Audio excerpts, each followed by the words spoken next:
O assunto em pauta é Corinthians. Isso porque integrantes das principais torcidas organizadas do Corinthians invadiram, ocuparam na tarde da última terça-feira o Parque São Jorge, sede social e também administrativa do clube. Os alvinegros ainda colocaram, correntes nos portões, faixas, enfim, aquela situação toda. Em comunicado, Gaviões da Fiel, Camisa 10, Pavilhão 9 e também Estopim da Fiel, além da Coringão Chopp e Fiel Macabra, afirmaram que a ação foi um ato de resistência contra o sistema político que vem prejudicando o Esporte Clube Corinthians Paulista há décadas. Enquanto eu falo aqui, você acompanha imagens, dessa invasão, dessa ocupação que aconteceu ontem lá no Parque São Jorge. Você que nos acompanha com imagens pelo YouTube e pelo aplicativo Panflix. Os torcedores exigem mudanças estruturais, nas palavras deles, inegociáveis. Por exemplo, fiel torcedor com direito a voto, mudança do estatuto do clube e punição aos responsáveis que deixaram dívidas nas gestões. De acordo com membros da torcida, houve uma reunião com o presidente interino Osmar Stabile, que prometeu aceitar algumas dessas reivindicações, como acompanhar de perto as questões relativas às categorias de base. Sobre a reforma do estatuto, disse ser uma questão mais complexa por envolver aprovações de Conselho e Assembleia Geral. É uma coisa vergonhosa. O Corinthians, aliás, é bom lembrar que o André Sanches, que começou toda essa tragédia financeira do Corinthians, ele é oriundo de torcida uniformizada. E aí ele enfiou esses grupos lá para dentro e outros grupos, que estão lá até hoje. E aí a coisa foi decaindo até chegar nesse estágio horroroso onde fica impossível você fazer qualquer tipo de administração. O Augusto Melo é apenas alguma... Quando você entra no sistema de caos, quando você perde completamente o controle, pode acontecer qualquer coisa. Pode acontecer um Augusto Melo, como aconteceu, que foi o... Nossa, eles realmente fizeram a coisa assim, fecharam com chave de ouro. O Augusto Melo ele surgiu pela inércia do grupo do Andrés lá, que se perpetuou no poder. Aliás, o Andrés entrou para tirar o do Alibe, que vivia lá um tempão. Do Alibe ele entrou para tirar o Matheus, que eles alegaram que o Matheus estava lá há muito tempo. Ficou mais tempo que o Matheus. Aí o Andrés entrou no lugar do Alibe, porque ficava muito tempo. Também ficou lá um tempão, estava lá até agora. E é isso, e aí gera um caos. Você não consegue criar pessoas novas, pessoas que têm interesse de fazer um trabalho bem feito, elas não conseguem entrar no sistema político, que é toda uma confraria política, e as opções são essas daí, invasão. Isso aí é bandidagem. Você não pode entrar na casa de ninguém para fazer o que os caras fizeram. E teria que ser reprimido por polícia, mas eles têm medo, eles têm uma série de situações, ou comprometimento, sei lá o quê. Isso aí é bandidagem, não teve nada de autenticidade, nada. E esses caras, eles têm muitos interesses por trás disso, muitos interesses. Eles torcem para eles, não para o clube. A maioria deles torce para eles. As lideranças, principalmente, torcem para eles. Isso rende uma grana muito grande para os caras que estão nesses grupos. Então, gente, não tem o menor sentido isso, é mais um momento triste, negro da vida do Corinthians, uma coisa horrorosa, mais um momento deprimente do Corinthians e realmente uma coisa que assusta muito porque eu não sei onde vai chegar. E esse tipo de gente pode fazer qualquer coisa. Existe uma série de... eles são dos primeiros a iniciar a violência muito forte. Foi da Gaviões da Fiel que saiu aquele disparo que matou o garoto lá, o Kevin Espada, lá na Bolívia. Então tem uma série de situações desses caras que não dá a eles o direito de fazer isso. Isso aí não dá a ninguém o direito de fazer isso. O Corinthians é um clube particular. Torce torta, mas você tem que fazer a manifestação de acordo com decência, Agora, isso aí foi mais uma vez uma demonstração da fragilidade do Corinthians. Olha, isso já acontece há muito tempo, mas assim, eu acho que não tem ninguém certo aí, A torcida agora protesta, mas ela apoiava o Augusto Melo. Os dirigentes também se aproveitam muitas vezes da força que a torcida tem para ficar no poder, para poder tê-los como aliados. Então, também não tem, digamos assim, condições hoje de fazer muitos questionamentos a respeito. Eles participam disso tudo. Na verdade, assim, o Corinthians está entregue, gente? A dívida colossal, não tem gente competente, gente com intenção de colocar a casa em ordem. Eu já falei isso outras vezes, se chegasse um cara, como você falou aí, para colocar o clube em ordem, primeira coisa, olha, não temos condições de ter o Yuri Alberto, Garro, Memphis Depay, Coronado, esses jogadores todos, não tem condição, o clube não tem dinheiro. Lembra aquela frase do Márcio Braga, né? Acabou o dinheiro. É isso, acabou faz tempo, muito tempo. Muito tempo é isso. A primeira coisa é isso. Aí vai ter que falar o torcedor organizado, o torcedor não organizado. Nosso time vai ser um time mais fraco, porque o dinheiro que eu pago, o salário desses caras que é alto, eu vou pagar o Cuiabá que eu estou devendo, o fulano que eu estou devendo, o outro que eu estou devendo. Aí, depois de alguns anos, a gente consegue se organizar. Mas podemos ser rebaixados. Sim, tem um risco. Levar o clube a essa situação. Não tem outro caminho. Não tem mágica. Não tem mágica. E não adianta falar, o torcedor não aguenta mais. O torcedor apoiou essa gestão. Como é que não aguenta mais? Ele participou, apoiou. Ô Mauro, mas o torcedor, em partes, né, as organizadas Estou falando apoiaram. Desses torcedores que invadiram ontem, fazem parte de um grupo que apoiou. Esses torcedores apoiaram. Né? E também não vejo muito torcedor do Corinthians avulso se revoltando. Se revoltam conosco. Eu recebo mensagem de corintiano, esquece o Corinthians. Como é que esquece o Corinthians, amigo? Eu sou jornalista, trabalho com futebol. A pauta aqui no programa que eu participo é o Corinthians. Quer que eu fale do quê? Do Bom Sucesso? Do Goitacazes? Do Votuporanguense? Porra, se liga, meu irmão. Tem que falar do Corinthians, porque o Corinthians é importante. E quando falamos do Corinthians e criticamos a situação do Corinthians, não é pro mal do Corinthians, é pro bem do clube. A gente não quer ver o... você não torce pelo Corinthians, quer ver... Não, eu não quero ver o Corinthians mal. Para quem trabalha com futebol, os clubes mal é péssimo. Os clubes bem é ótimo. Grandes jogos, mais arrecadação, os anunciantes vão se interessar em patrocinar as transmissões dos programas, a audiência vai crescer. É bom para todo mundo, para o ecossistema do futebol. E a gente faz parte disso, a imprensa esportiva faz parte disso. Então não é interessante ter clubes grandes enfraquecidos, não. Quem dera tivéssemos aqui uma grande Premier League, um campeonato espetacular, grandes jogadores, grandes times, vários times disputando as principais posições na tabela, né? Times que estão lá embaixo podendo ganhar títulos internacionais. Esse ano, por exemplo, tivemos uma final de Liga Europa com 2 times grandes da Inglaterra na final, Tottenham e Manchester United. O Tottenham ganhou, né? E os 2 ficaram perto da zona do rebaixamento, mas disputaram o título internacional. O que mostra que mesmo quando vai mal dentro do campeonato local, eles conseguem ter força numa competição com times de outros países, pela força da liga. Se nós tivéssemos isso aqui, seria fantástico, mas não temos isso aqui. Então, quando se fala do Corinthians, quando se critica, é pelo bem do clube, não pelo mal. E quando a gente fala que não tem condições de ter esse jogador, porque não tem, gente. É a realidade, ou vai ficar nesse círculo vicioso. Amanhã o Depay termina o contrato, recebe o dinheiro dele, mete o pé, volta para a Holanda, para a Inglaterra, para a França, sei lá para onde, e segue a vida dele. E o Corinthians fica aqui com uma dívida cada vez maior. Ele não tem culpa. Fizeram o contrato, mas tem condições? Não tem condições. Então a revolta acaba sendo com quem tem coragem para chegar e falar a verdade. E alertar as pessoas. E os torcedores não ficam com raiva dos dirigentes que maltratam o clube. Não é só o Corinthians, não. Todo clube é assim, tá? Fica com raiva do jornalista que fala, do ex-jogador que eventualmente fala também a mesma coisa.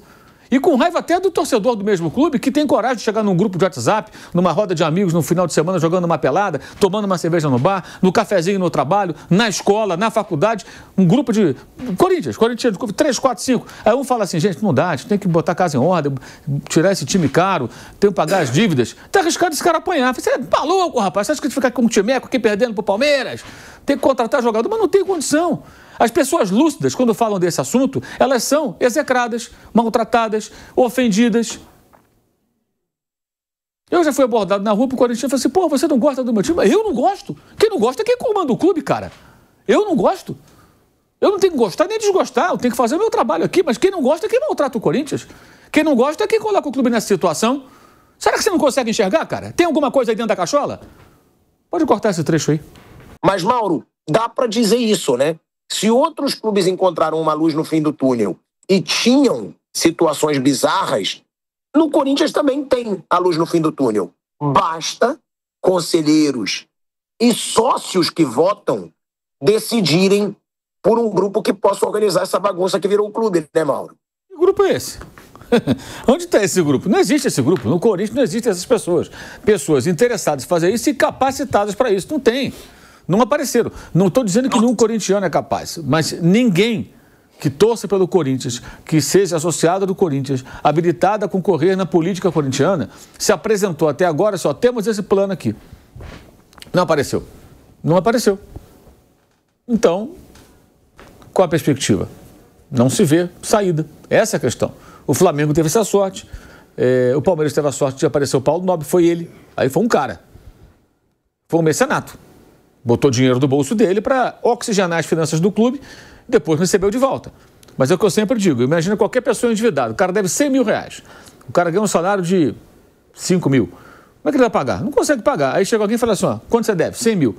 Paga as dívidas, 100 mil. Paga quando você puder. Pô, consigo te pagar 500 reais por mês, 1.000 reais por mês, aqui apertando um pouquinho eu pago. Tá pagando. Aí você paga 1.000, não cobra juros de... Né? Todo mundo quer um negócio desse. Você organiza a sua vida há alguns anos, né? Mas não existe isso. Se você pegar 100 mil emprestados, você vai pagar 300 mil, você vai pagar juros altíssimos do banco, especialmente se você está endividado, né? Porque assim, né, o preço do dinheiro, ou seja, o valor dos juros, as taxas, variam de acordo com o perfil de quem pega emprestado. Se tu é um tremendo caloteiro, deve a Deus o mundo, o banco nem te empresta. Se emprestar, põe garantias e juros altíssimos. Se você é bom pagador, por exemplo, o Flamengo, depois que se organizou, frequentemente o pessoal das finanças recebia propostas de clube oferecendo, temos dinheiro aqui para emprestar, se precisar, a gente empresta direto, como qualquer empresa saudável. Uma empresa saudável é procurada. O CEO da empresa, o diretor financeiro é procurado. Aí está precisando de uma grana? Precisar, a gente tem aqui. A empresa pode precisar de um capital de giro, fazer comprar um maquinário, se for uma indústria, uma reforma, e pode precisar de um dinheiro emprestado para fazer a máquina girar. Não é que a empresa está endividada, você usa o dinheiro. Usa o crédito que você tem. É a mesma coisa que você comprar um carro financiado. Se você comprar um carro financiado, você usou o crédito que você tem. Né? Já quando você é uma empresa endividada que não paga, ninguém quer te emprestar dinheiro. Se emprestar, vai pensar muito e vai colocar garantias e juros lá em cima. Aliás, Mauro, o Palmeiras, é uma coisa. Era uma empresa endividada que não tinha crédito ou numa condição absurda, como você citou, e o Paulo Nobre, ao contrário, era uma pessoa com condição de fazer. E aí é que ele entra na história. Sim. Ele pede os empréstimos para quitar as dívidas do Palmeiras. Ele é a garantia. A garantia dele. Isso, a garantia sou eu. E aí sim, o banco deu e não tem problema nenhum, tudo certinho. E aí esse dinheiro, ele quando assume o Palmeiras, ele avaliza esse empréstimo em nome dele, entrega para o Palmeiras e o Palmeiras pagou tudo certinho para ele. Mas em juros, assim, de quem tem a conta bonitinha, a conta azul. E assim, conta tipo do pilhado. Assim. Exatamente. É um mecenato isso aí. Porque o cara.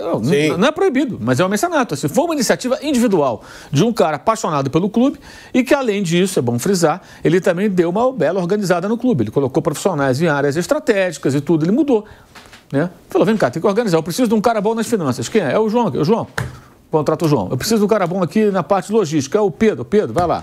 Eu preciso de um cara bom aqui na área administrativa. Tem o Ricardo. Ricardo, te contrato. Botou os caras ali e deixou a casa arrumada.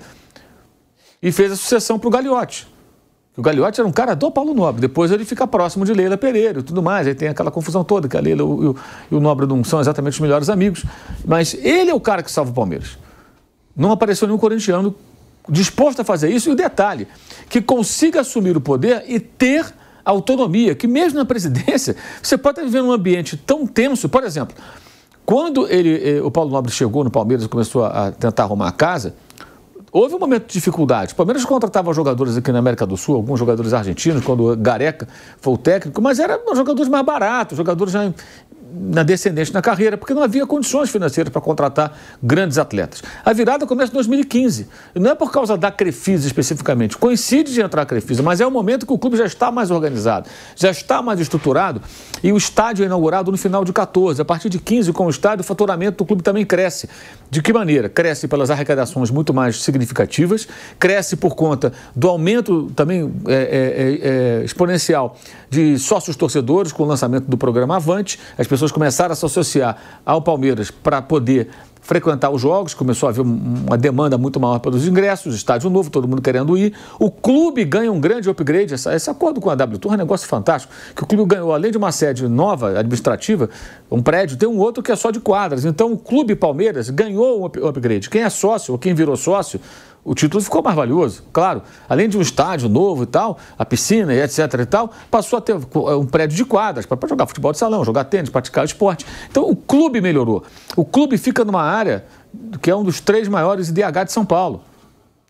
Ou seja, é uma das áreas mais de poder aquisitivo alto. Tem um metrô próximo, trem próximo, e tem um outro metrô que virá em breve, que você vai tropeçar no metrô, vai cair dentro do Palmeiras. De tão perto que é. Tem um shopping de cada lado. Então, se tem muita atividade econômica, poder aquisitivo, dinheiro na região, o Palmeiras, faz isso. Mas é o Paulo Nobre que dá essa alavancada. E, paralelo a isso, já desde lá de trás, havia o estádio que estava sendo construído. Que tem essa coisa, tem que sair, que tem show. Gente, o acordo é maravilhoso. Sair um jogo ou outro é nada. Você ganha um estádio, 2 pré, está reclamando do quê? Eu acho impressionante o palmeirense que reclama disso. O acordo é fantástico. Fantástico. Todo clube gostaria de ter um acordo desse. Mas, enfim, acho eu, né? O preço que se paga, que é sair alguns jogos, eu acho um preço muito aceitável mesmo. Se paga não, e a então paga. Ainda remunera, paga no sentido de ter que sair do estádio, né? E ainda recebe uma parcela, hoje está recebendo uma parcela do dinheiro arrecadado dos shows. É um negócio maravilhoso. O Flamengo não quer construir um estádio lá no terreno, imagina se aparecesse uma proposta dessa, o Flamengo tinha que abraçar para ontem. Vai ter que sair, joga no Maracanã, não tem problema. O Palmeiras joga em Barueri, joga no Pacaembu, daqui a algum tempo, quando for liberado, como jogava no começo. Isso é uma questão, para mim, uma questão menor. Que se resolve. Mas, enfim, o Palmeiras teve essa sorte toda. O estádio, o Paulo Nobre e tal. O Corinthians não tem. O Corinthians teve lá atrás, quando foi rebaixado, houve um momento que o clube se organizou. Naquele primeiro momento, aquela turma que assumiu o Corinthians fez o bem para o clube. O Corinthians, até com relações políticas muito boas e tudo mais, conseguiu o CT, acertou as suas contas, o Corinthians tinha uma dívida baixa. Aí vem o devaneio do estádio, porque era para ser um estádio muito mais barato, né? Aí quando o estádio vira estádio de Copa do Mundo, o estádio da Copa do Mundo é ser o Morumbi. O São Paulo ia entrar nessa roubada de estádio de Copa do Mundo. O Juvenal queria entrar nessa roubada. Era o Juvenal o presidente, que era uma roubada. Iam ter que fazer uma reforma absurda no Morumbi, que ia custar o quê? Um outro Morumbi. E talvez o São Paulo tivesse hoje com essa dívida de 900 milhões, mais, sei lá, 1 bilhão para pagar o estádio. Como é que o São Paulo ia pagar o estádio? Vê o que fizeram com o Maracanã. O Maracanã foi estuprado, destruído e fizeram outro. Ia ser a mesma coisa com o Morumbi. Caderno de encargos da FIFA. Isso aqui não serve, derruba tudo, tu faz tudo de novo. Quanto ia custar essa brincadeira? Ia custar uma fortuna. Então o São Paulo teve a sorte de não entrar nessa maluquice de Copa do Mundo. O Corinthians foi na vaidade, né?